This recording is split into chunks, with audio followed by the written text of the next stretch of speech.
আজ দুপুর ১টার সময় আমাদের প্রধান উপদেষ্টা কার্যালয় যমুনাতে আমাদের উপদেষ্টা পরিষদের একটা অনানুষ্ঠানিক বৈঠক ছিল এবং এই বৈঠকে আমি আমার একটা ব্যক্তিগত বিষয়ে আলোচনা করেছি এবং আলোচনা সাপেক্ষে আমি প্রধান উপদেষ্টা বরাবর আমার পদত্যাগপত্র জমা দিয়েছি। আমার যেই দুইটি মন্ত্রণালয় ছিল, তথ্য ও সম্প্রচার এবং ডাক, টেলিযোগাযোগ এবং তথ্য প্রযুক্তি, দুইটি মন্ত্রণালয়ের দায়িত্ব থেকে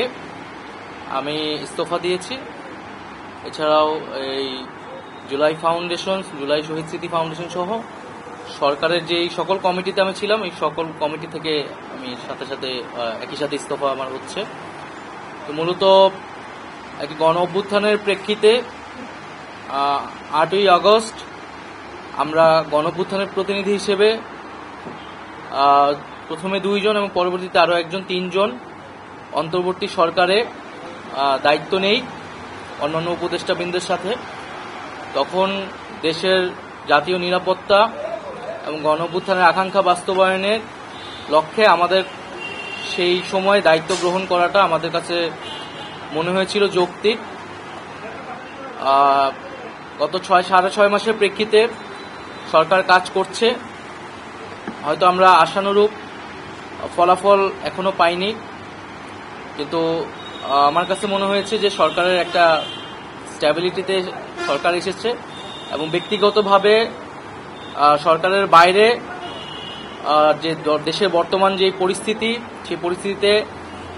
একটি রাজনৈতিক শক্তির উত্থানের জন্য আমার রাজপথে থাকা প্রয়োজন, ছাত্র জনতার কাতারে থাকা প্রয়োজন এবং আমরা যে গণতান্ত্রিক পরিবর্তনের আকাঙ্ক্ষা করি, সেই আকাঙ্ক্ষার জন্য এবং আমার যে গণ অভ্যুত্থানে যে ছাত্র জনতা অংশগ্রহণ করেছে সেই শক্তিকে সংহত করতে আমি মনে করেছি যে আমার সরকারের থেকে আমার সরকারের বাইরে রাজপথে